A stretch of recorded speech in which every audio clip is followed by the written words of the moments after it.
ഒരു കഥ പറയാം. ഒരു ചെറിയ കുട്ടിയുടെ കഥ. ജീവിതം അവന് ദുഃഖങ്ങൾ മാത്രം കൊടുത്തപ്പോഴും തിരികെ ലോകത്തിന് നല്ലതെന്തെങ്കിലും കൊടുക്കാൻ തീരുമാനിച്ച ഒരു കുട്ടിയുടെ കഥ.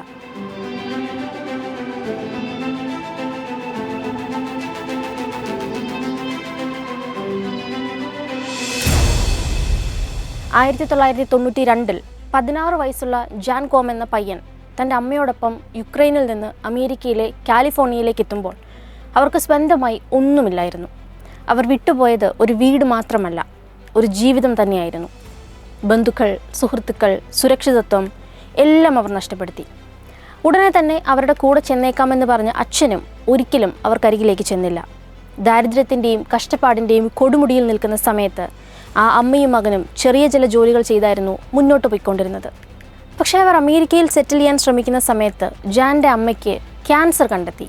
ഒരു പുതിയ രാജ്യത്ത് പണമില്ലാതെ, സപ്പോർട്ട് സിസ്റ്റം ഇല്ലാതെ ഒരു രോഗബാധിതയായ അമ്മയും ഒരു കൗമാരക്കാരനും. പിന്നീട് അവരുടെ ജീവിതം ഗവൺമെൻറ് സപ്പോർട്ടിലായിരുന്നു. ഫുഡ് സ്റ്റാമ്പ്സ് ഉപയോഗിച്ച് ഭക്ഷണം വാങ്ങി ചെറിയ സർക്കാർ ഹൗസിങ്ങിൽ താമസിച്ചു. ജാൻ കോം തൻ്റെ അമ്മയെ സഹായിക്കാൻ ഗ്രോസറി സ്റ്റോറിൽ ജാനിറ്ററായി ജോലി തുടങ്ങി. നിലം തുടച്ചും ചെറിയ ചില ജോലികൾ ചെയ്തും വീട്ടു ചെലവുകൾക്കായി തന്നെ കൊണ്ടാവും വിധം അവൻ അധ്വാനിച്ചു. പ്രതിമാസം അവനൊരു സർക്കാർ ഓഫീസിൽ ക്യൂവിൽ നിന്ന് സ്ലിപ്സ് എടുക്കേണ്ടി വരും. അതവരുടെ ഭക്ഷണത്തിനുള്ള ഏക മാർഗമായിരുന്നു. ആ കെട്ടിടം അവനൊരു സർവൈവൽ പോയിന്റ് കൂടിയായിരുന്നു. അവിടെ നിൽക്കുമ്പോൾ അവൻ്റെ മനസ്സിൽ അടുത്ത മാസം എങ്ങനെ കടത്തിവിടും എന്ന ചിന്ത മാത്രമേ കാണൂ. വർഷങ്ങൾ കടന്നു, ജീവിതം മുന്നോട്ട് നീങ്ങി. അന്ന് ക്യൂ നിന്ന ആ സർക്കാർ കെട്ടിടത്തിലേക്ക് ഒരു ദിവസം അവൻ വീണ്ടും നടന്നു കയറുന്നു. പക്ഷെ ഈ തവണ സഹായം വാങ്ങാനല്ല, പകരം സ്വന്തം കമ്പനി പ്രവർത്തിക്കുന്ന ആ ഓഫീസിലേക്ക് കയറാനായിരുന്നു. ഒരിക്കൽ ഫുഡ് സ്റ്റാമ്പ്സ് എടുക്കാൻ ക്യൂവിൽ നിന്നിരുന്ന ആ കുട്ടി ഒരു ഫൗണ്ടറായിരിക്കുന്നു. അതും ലോകമെമ്പാടും ആളുകൾ ഉപയോഗിക്കുന്ന വാട്സപ്പിൻ്റെ സ്ഥാപകൻ. പക്ഷേ ആ യാത്ര അത്ര എളുപ്പമായിരിക്കുമോ? അമേരിക്കയിലെത്തി 2 വർഷത്തിനുള്ളിൽ തന്നെ ജാൻ കോം പ്രോഗ്രാമിംഗ് സ്വയം പഠിക്കാൻ തുടങ്ങി. ഫോർമൽ എഡ്യൂക്കേഷൻ ഇല്ല, കോച്ചിങ് ഇല്ല. ആകെ മുന്നിലുണ്ടായിരുന്നത് എങ്ങനെയെങ്കിലും ഒന്ന് രക്ഷപ്പെടണം എന്ന ലക്ഷ്യം മാത്രം.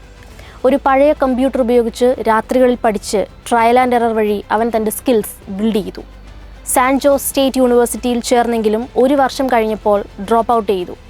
അത്രയും ആഗ്രഹിച്ച് പഠിക്കാനുള്ള അവസരമുണ്ടായിട്ടും അവനത് ചെയ്യേണ്ടി വന്നത് അവന് യാഹൂവിൽ ഒരു ജോലി കിട്ടിയതുകൊണ്ടാണ്. പണം അത്രയും അത്യാവശ്യമായിരുന്നതുകൊണ്ട് പഠനം മാറ്റിവെച്ച് ആ ജോലി എടുക്കാൻ അവൻ നിർബന്ധിതനായി.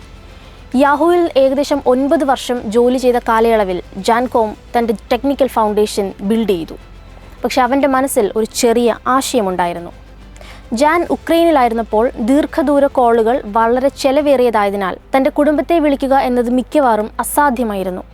നമ്മൾ സ്നേഹിക്കുന്ന ആളുകളിൽ നിന്ന് വേർപിരിയുന്നത്, നമുക്ക് അവരുടെ ശബ്ദം ആവശ്യമുള്ളിടത്ത് നിശബ്ദത കേൾക്കുന്നത് ഒക്കെ എങ്ങനെയാണെന്ന് അവൻ അറിയാമായിരുന്നു. അങ്ങനെ ലോകത്തിലെ ആർക്കും ചെലവിനെക്കുറിച്ച് വിഷമിക്കാതെ അവരുടെ കുടുംബത്തോട് സംസാരിക്കാൻ അനുവദിക്കുന്ന ലളിതമായ എന്തെങ്കിലും നിർമ്മിക്കാൻ അവൻ ആഗ്രഹിച്ചു. പരസ്യങ്ങളില്ലാതെ, ട്രാക്കിംഗ് ഇല്ലാതെ. കാരണം എല്ലാം കാണുകയും റെക്കോർഡ് ചെയ്യുകയും ചെയ്യുന്ന ഒരു സംവിധാനത്തിലാണ് അവൻ വളർന്നത്. മറ്റുള്ളവരോട് അതേ കാര്യം ചെയ്യുന്ന ഒരു കമ്പനി ഉണ്ടാക്കാൻ അവന് താല്പര്യമില്ലായിരുന്നു. അങ്ങനെ 2009 തൻ്റെ ബർത്ത്ഡേ ദിവസം ബ്രയാൻ ആക്ടൺ എന്ന സുഹൃത്തുമായി ക്യാഷ്വലായി സംസാരിക്കുമ്പോൾ ജാൻ ഈ ആശയം പങ്കുവച്ചു. അവർ അൾട്ടിമേറ്റ് ഫ്രിസ്ബി കളിക്കുമ്പോഴായിരുന്നു ആ കോൺവെർസേഷൻ നടന്നത്. അതേ ദിവസം തന്നെ അവർ അവരുടെ ഐഡിയയെ ഒരു പ്രോഡക്റ്റായി മാറ്റാൻ തുടങ്ങി. ആദ്യ വേർഷൻ ലോഞ്ച് ചെയ്തപ്പോൾ അത് വിജയിച്ചില്ല. ആളുകൾ ഡൗൺലോഡ് ചെയ്തു, ഉപയോഗിച്ചു, പിന്നെ വിട്ടു. ട്രാക്ഷൻ ഉണ്ടായില്ല. അപ്പോഴാണ് അവനൊരു കാര്യം ശ്രദ്ധിച്ചത്. People don't just want an app, they want a seamless way to communicate. ആ ഇടയ്ക്ക് ആപ്പിൾ പുഷ് നോട്ടിഫിക്കേഷൻസ് ഇൻട്രൊഡ്യൂസ് ചെയ്തപ്പോൾ ജാൻ അതിൽ ഒരു വലിയ ഓപ്പർച്യൂണിറ്റി കണ്ടു. അതിൻ്റെ അടിസ്ഥാനത്തിൽ വാട്സപ്പ് മുഴുവനായി റീബിൽഡ് ചെയ്തു. ഹൗ പീപ്പിൾ ആക്ച്വലി കമ്മ്യൂണിക്കേറ്റ് എന്നതിനെ അടിസ്ഥാനമാക്കിയായിരുന്നു ഇത്തവണത്തെ ശ്രമം. 2ാം ലോഞ്ച് കഴിഞ്ഞപ്പോൾ ഗ്രോത്ത് വേഗത്തിൽ തുടങ്ങി. ആളുകളത് സ്വീകരിച്ചു, യൂസേജ് എക്സ്പ്ലോഡ് ചെയ്യപ്പെട്ടു. പക്ഷേ ഫൈനാൻഷ്യൽ സൈഡ് അപ്പോഴും അൺസ്റ്റേബിൾ ആയിരുന്നു.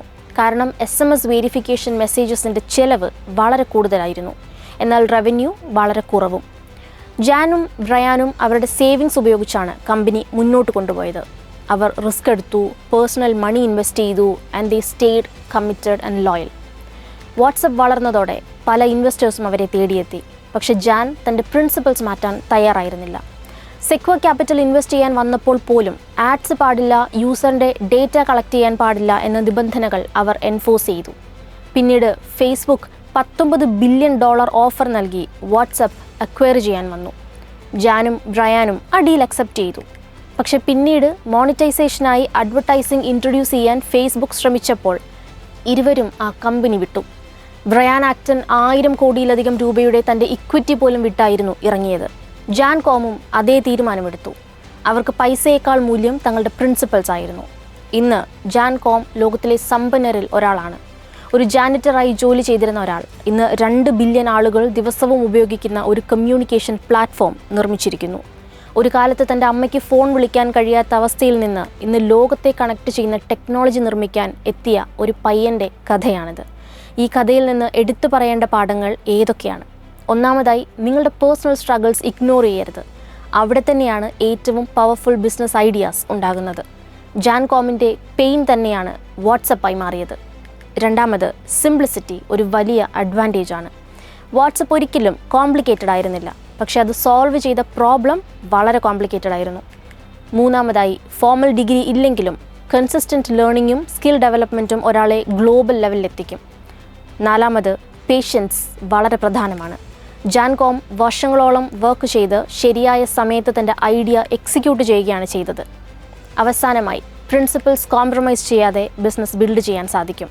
കാരണം ലോങ് ടേം ട്രസ്റ്റാണ് ഏറ്റവും വലിയ അസറ്റ്. ഈ കഥ ഒരു വ്യക്തിയുടെ വിജയകഥ മാത്രമല്ല. ഇത് നാളെ സ്ട്രഗിൾ ചെയ്യുന്ന ഒരു കുടുംബത്തിൻ്റെ കഥയാകാം, ഒരു വിദ്യാർത്ഥിയുടെ കഥയാകാം, ഒരു ഓൺട്രപ്രണിയറിൻ്റെ കഥയുമാകാം. കാരണം തുടങ്ങിയത് എവിടെ നിന്നാണെന്നതല്ല, നിങ്ങൾ എവിടെ എത്തും, എങ്ങനെ എത്തും എന്നത് മാത്രമാണ് പ്രധാനം.